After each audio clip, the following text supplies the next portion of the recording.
Hi, everybody. Welcome to Oxford News This Week. I'm Terry Stiles. I'm Jim Hughes, and coming up on this edition of Oxford News This Week, Oxford kicks off with celebrations of the DAR Honors Founders. Gardeners needed as well. That's at the park. And all that and more, the Oxford News begins right now.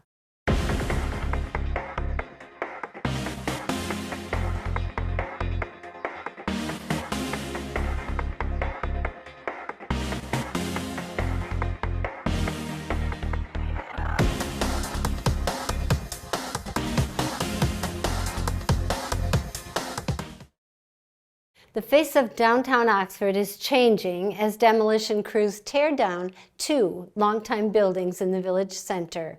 Crews began tearing down the building at 18 South Washington Street in April. The site, once home to a party store, will become the future home of Vinnie's Brunch. Owners Vilson and Lush, I'm sorry if I messed that up, received a $7,500 blight structure grant from the DDA downtown last June. The village officials say the old structure has become a safety concern and no longer fit the look of downtown district.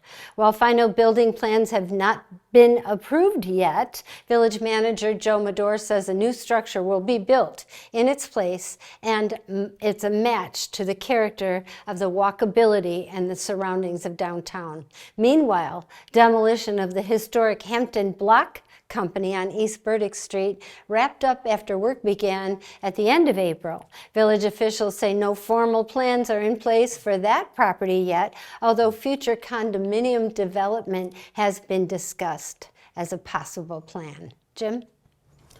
And Oxford officially kicked off its Sesquicentennial celebration this past weekend with a community event that focused on honoring the past while actually improving the future. Residents gathered on Saturday morning for the Roots and Renewal, volunteering to clean up Oxford, and sections of the Pollyant Trail.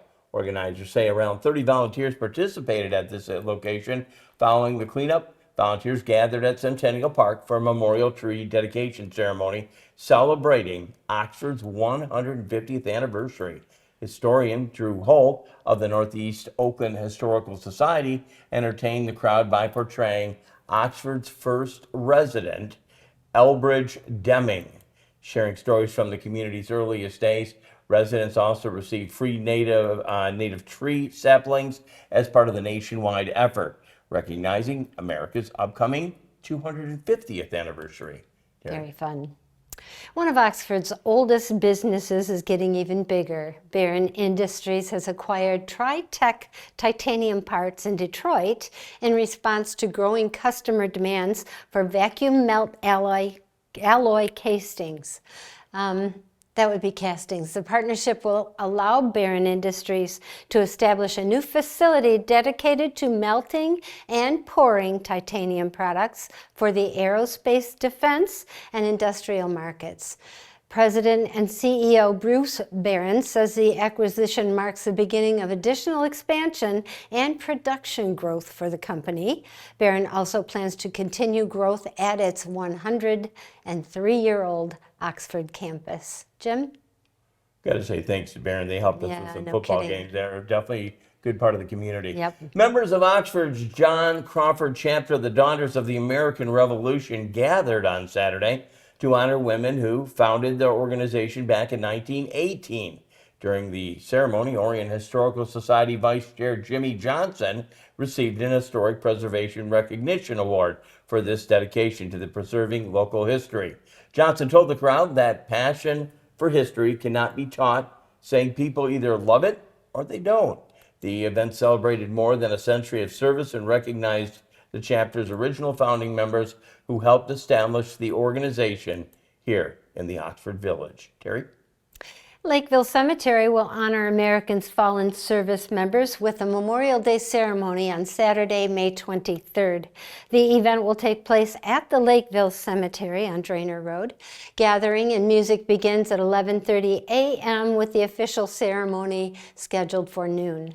Community members are invited to attend and pay tribute to those who made the ultimate sacrifice for our nation. Jim? The Oxford Community Garden is actually looking for volunteers to help plant crops that will feed local families in need. Planting days are scheduled for Thursday, May 14th and Tuesday, May 26th, with May 27th serving as a rain date. This garden is located at Seymour Lake Township Park. We know where that's at. On Seymour Lake Road. Produce is grown there. It's also donated to the Free Meals Emmanuel Congregational, I always have trouble with that word, UCC Meals on Wheels, and Hope Senior Apartments organizers say volunteers can enjoy fresh air, exercise, and community service while helping to provide food for those in need. Terry. Motivation to help. 9 Oxford High School seniors are now one step closer to becoming licensed emergency medical technicians. Students in the Oxford Fire Department EMT program received their certificate after successfully completing the course. Among those recognized were Vivian Bailey, Maya, Breivik, Ellison Byers, Mira Klein, Alina Collins, Olivia Graft, Caleb Kindle, Sierra Owens, and Olivia Peasemer, I guess that is. Sierra Owens finished at the top of the class. The students will now move on to take the National Registry exam required for EMT licensing in Michigan. The program is a partnership between the Oxford School System and Oxford Fire Department as part of the district's Health, Science, Career, and Technical Education program. Jim. Michigan Representative Lisa McLean visited Oxford's emergency water pickup site at Atwater Park this week following the recent water main break impacting residents. McLean thanked volunteers for assisting families during the ongoing situation and praised the community for coming together during a very difficult time. Water pickup sites still remain open daily from 8 a.m. to 7 p.m. Again, affected residents are encouraged to use those until the water becomes fully useful. Terry. And in our last story, Oakland County deputies were recognized for outstanding service during a recent awards ceremony featuring a 21-gun salute for the Oakland County Sheriff's Office Honor Guard. From them, awards were presented recognizing bravery, life-saving efforts, and a community service. Among those honored was Oxford Deputy Colin Schaefer, who rescued a resident trapped inside a burning home. Authorities say Schaefer noticed smoke pouring from the house, forced his way inside, and carried the resident to safety while risking his own life. Wow, that's fabulous. And Corrections Deputy Bridget Sitterlit was also recognized for leadership and patriotism or professionalism. Colleagues described her as dependable, approachable, and calm under pressure while serving on the cell extraction team. Officials congratulate all deputies honored for their dedication and service. And the reason I read about her is because she's my son's sister-in-law. Well, yeah, we got a connection there. Tough little cookie, that's for sure. Good to have you along with us, and hopefully everybody's doing well wherever they are. I think spring might be right around the corner. It's trying. Yeah, we'll have Dave Kenny, and he'll have his Auto Talk and Science in the News coming back at the end of the newscast. We will find out in our unofficial part of the news what Terry's reading. It's all part of Oxford News this week. Stay there. Don't go away.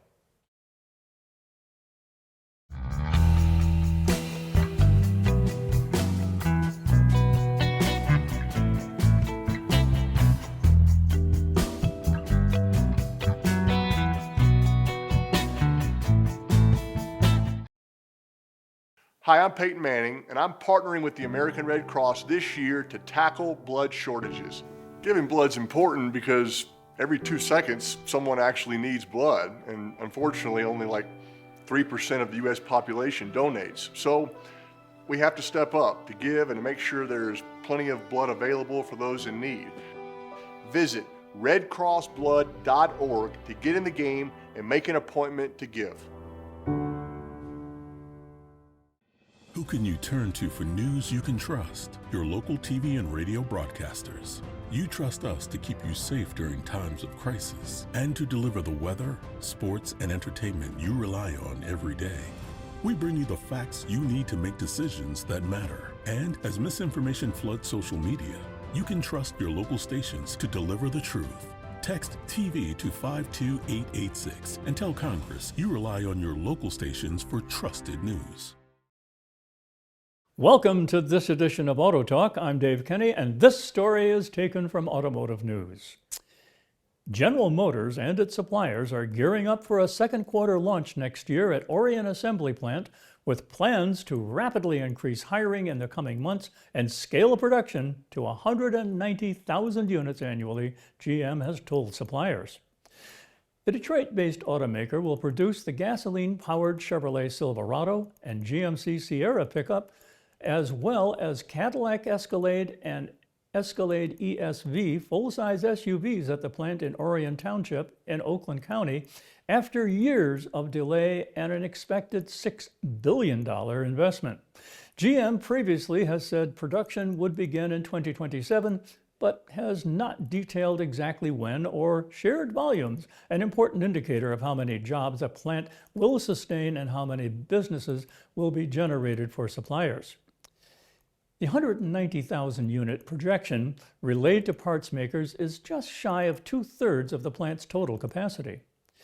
The plant was initially intended to be for all electric vehicles before the automaker reversed course back to traditional gas engines amid costly tariffs, the rollback of emission rules, and cooled demand for EVs. It has also engaged suppliers about hybrid powertrains, but has not made any final decisions. GM spokesman Kevin Kelly said the automaker does not comment on volumes. As for jobs, there are more than 600 workers at the plant right now, with that number growing rapidly toward the end of the year, Kelly said in an email. We'll share updated employment numbers closer to the start of regular production, he says. GM's all-electric Factory Zero has had the opposite trajectory. Suffering from waning sales of electric trucks, the plant permanently laid off 1,145 employees last year and has implemented temporary shutdowns since then to curb output. GM also shelved plans for a next-generation refresh of its electric trucks, likely until the start of the next decade, according to suppliers. Per GM's agreement with the UAW, priority placement at Orion Assembly will be available for workers on indefinite layoff at Factory Zero or elsewhere in the company, Kelly said. GM said in 2022 it would add up to 2,300 new jobs at Orion Assembly. According to its incentive agreement with the state, which included $666 million in taxpayer cash, it has until 2030 to create 1,840 jobs. A source familiar with the contract said that a job at Orion Assembly filled by a GM employee on indefinite layoff would count as a new job. Cranes inquired with the Michigan Economic Development Corporation for clarification on that point. Supplier plants surrounding Orion Assembly are also gearing up for launch, including Lear, Piston Automotive, Flex & Gate, GFX, and others. In tandem with the factory coming online, there's been an influx of other developments in the northern Oakland County community, which is about to get a lot busier. The rail spur at the plant is being reactivated after more than a decade as GM plans to use trains to move metal frames and finished vehicles, according to the township documents, as opposed to relying solely on truck transportation as it did with the Chevy Bolt, which was built at the plant until it closed for retooling in 2023. GM is expected to deliver about 12 rail cars of frames from Pontiac to Orion daily on a just-in-time basis. Each production day, the township expects 2 daytime trains carrying frames and 2 nighttime trains hauling finished vehicles. Officials are looking to the new assembly plant to anchor an economic rebound for Oakland County, which lost 2,800 jobs in manufacturing last year amid dramatic changes in federal policy. Wow. Well, that's it for this edition of Auto Talk. I'm Dave Kenny. Stay tuned to Oxford Community Television. In today's digital world, it's hard to know who to trust. Your local TV and radio stations bring you the facts. Misinformation and deep fakes flood social media, but broadcasters deliver verified and accurate news. For news, emergency updates, sports, and entertainment, turn to your local stations. Text TV to 52886 and urge Congress to support the vital local journalism broadcasters provide. Hi, I'm Peyton Manning, and I'm partnering with the American Red Cross this year to tackle blood shortages. Giving blood's important because every 2 seconds, someone actually needs blood, and unfortunately, only like 3% of the U.S. population donates. So we have to step up to give and to make sure there's plenty of blood available for those in need. Visit redcrossblood.org to get in the game and make an appointment to give.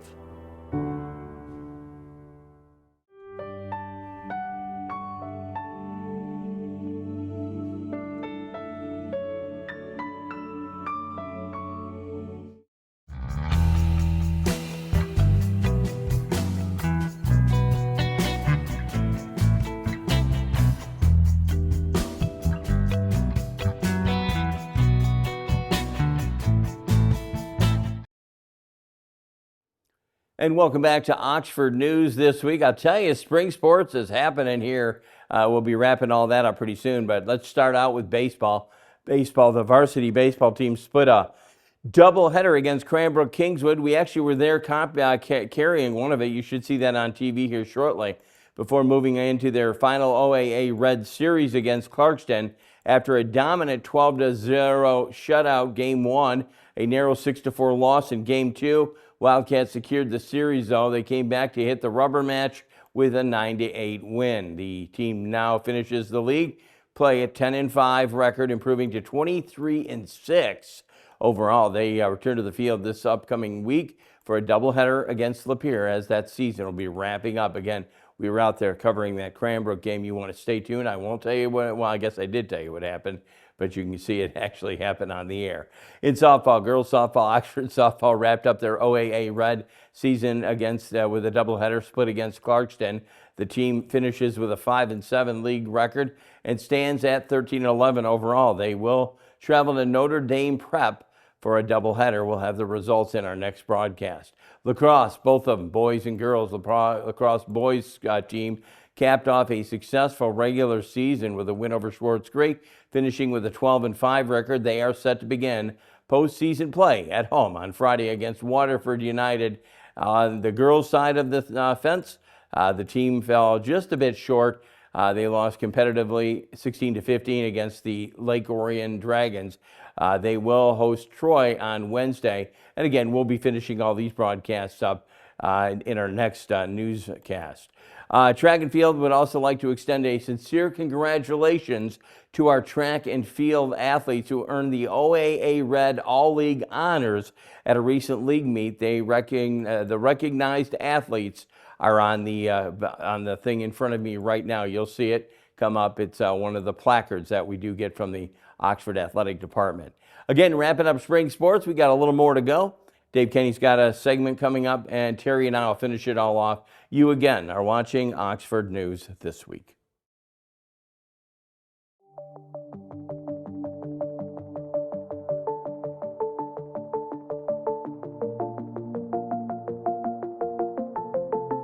In today's digital world, it's hard to know who to trust.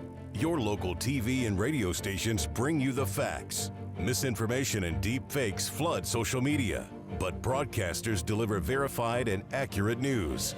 For news, emergency updates, sports, and entertainment, turn to your local stations. Text TV to 52886 and urge Congress to support the vital local journalism broadcasters provide.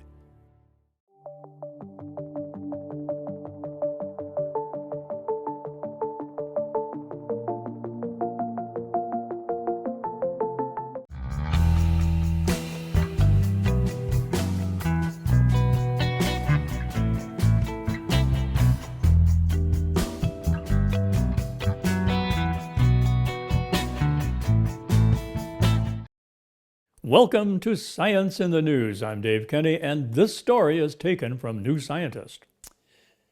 Coffee's mood-boosting effects aren't just down to caffeine. Both caffeinated and decaffeinated coffee can lead to improvements in mood and cognitive performance, possibly through their effects on the gut microbiome. Scientists have long known that coffee can influence digestion, cognition, and mood, thanks partly to interactions with gut microbes. But while most research on coffee's effects have focused on caffeine, coffee is also one of the richest sources of polyphenols, plant-derived compounds that gut microbes convert into biologically active molecules. These metabolites have been linked to anti-inflammatory effects and may influence brain function. To get a clearer view of these interactions, John Cryan at University College Cork in Ireland and his colleagues recruited 62 healthy participants, half of whom were regular coffee drinkers and half of whom were non-coffee drinkers. After an initial comparison, regular drinkers abstained from coffee for 14 days, followed by a 21-day reintroduction phase in which participants were randomly assigned to consume either caffeinated or decaffeinated coffee. The researchers collected blood, saliva, urine, and stool samples to assess physiological responses to coffee-derived compounds. They also assessed the participants' mood, cognition, stress, sleep, and behavior. Compared with non-coffee drinkers, consuming caffeinated coffee was associated with lower anxiety and improved attention, whereas decaffeinated coffee was linked to improved scores in memory tests and better sleep quality. Both kinds of coffee were associated with lower ratings of stress and depression. When coffee was removed and then reintroduced, the participants' microbiomes rapidly changed, with both regular and decaf coffee being linked to higher levels of beneficial gut bacteria. We were surprised by how dynamic the system is, says Cryan.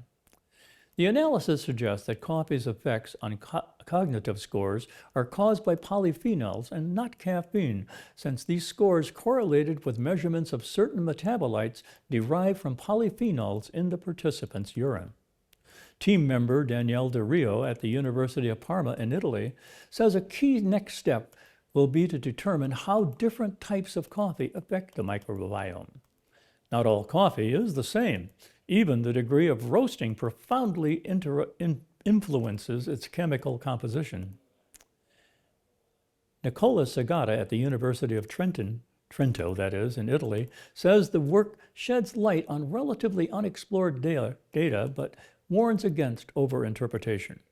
The study's relatively small sample size may limit how broadly these results can be applied, he says.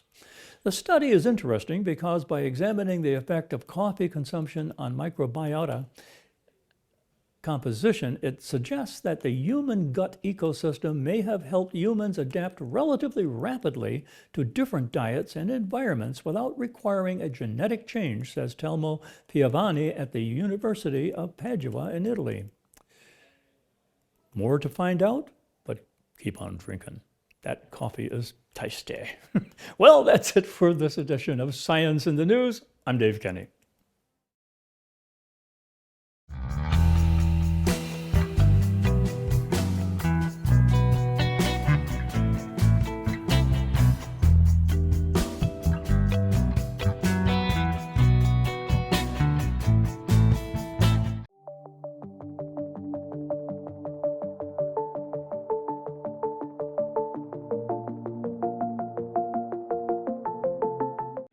Who can you turn to for news you can trust? Your local TV and radio broadcasters. You trust us to keep you safe during times of crisis and to deliver the weather, sports, and entertainment you rely on every day. We bring you the facts you need to make decisions that matter. And as misinformation floods social media, you can trust your local stations to deliver the truth. Text TV to 52886 and tell Congress you rely on your local stations for trusted news.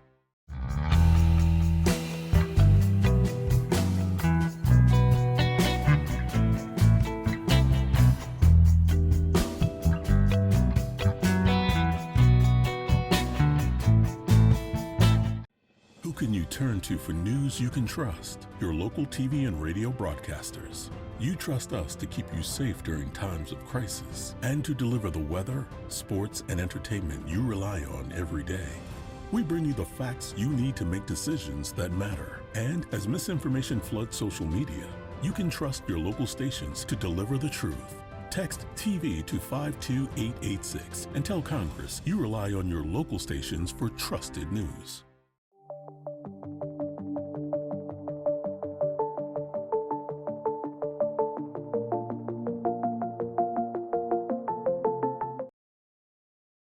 And now, time for our Behind the Lens segment. It's called Doug the Tank. He returns home after a lakeshore rescue in Grand Haven, Michigan. A snapping turtle nicknamed Doug the Tank is back in the wild after the exhausting ordeal. Along with the Lake Michigan shoreline, rescuers say Doug spent several days struggling in the surf and wandering up and down the beach before he was finally found and transported to the Michigan Amphibian, got that word right, and Reptile Sanctuary for treatment and monitoring. According to the sanctuary, officials' recent flooding likely washed several turtles out of the natural habitats and onto the shoreline. While multiple turtles were reported, only Doug and another could be rescued. By the time volunteers reached him, the 33-pound snapping turtle was lethargic and barely responsive. Good, I got that one too. Fortunately, staff say Doug suffered no injuries. His primary diagnosis was simply exhaustion after spending 30 days recovering and rebuilding strength. The roughly 30-year-old snapper was released on Sunday into the safe habitat near where he was originally found. Sanctuary staff say Doug quickly reminded everyone why he earned his nickname. After spending time recovering and regaining strength and reminding everyone how much attitude and snapping turtle can fit into one shell, Doug was finally ready to head back home. Something tells me you took the picture. No, but I happened to be there at that time. Grand Haven's one of my favorite places to go in Michigan. That's very cool. That's a nice place. There's obviously a lot of nature. And just shortly north of Grand Haven is Muskegon. I'm sure everybody knows that. Oh, yeah. And there's a huge sand dune kind of park Oh, for definitely. people to wander around in along the lake shore. Very cool. Beautiful. Unofficial part of our newscast, as we always do. And I got to ask somebody else who's in studio, too.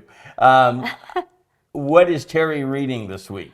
Ford County by Grisham, John Grisham. Is that like a thriller?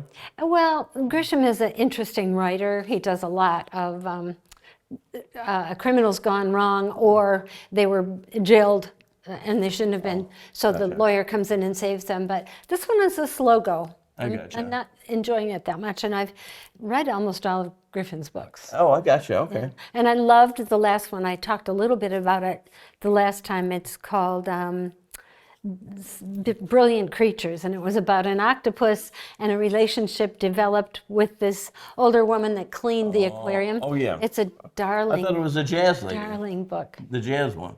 Oh. I'm behind the book with what she's got going. Anyways, I want to give a shout out to Don Stiles here today. He's here in studio. And Don, I got to ask you, you can just shake your head yes or no. When you're in the car, do you listen to the books too? Well, yeah. Yeah, he said yeah. So anyways, Well, we haven't seen Don. He has no choice. We haven't seen Don in a long time. We see him every now and then. We're at the parades and all that. But good to have him in studio as part of our studio audience. Anyways, always good to hear what Terry's reading. And that is going to wrap our newscast up, so we're going to have to wing this one. It's not on there. So Oxford Television can be viewed on the many platforms that we do have. OCTV can be viewed on Spectrum Charter, our channel 191. It's AT&T U-verse 99. There's a bunch of streamers out there that we'll mention if you kick in sometime. Hulu, Roku, Fire Stick, We're always on YouTube. on YouTube and Facebook. Okay, now people we have to thank, I think I can do this one. Yeah, you can We want to thank our in-studio guest today, Don Stiles. We want to thank the one and only, the man, the legend in the back. His name is none other than Kyle Snage. He's our director-producer. I'm Jim Hughes, and our station manager, Terry Stiles, who is definitely always busy doing things. We will be back in what, 2 weeks? 2 weeks. 2 weeks. We're back on schedule. Yeah, we're back on schedule. And again, we will take a look at Oxford News This Week. You guys have a great week. Bye.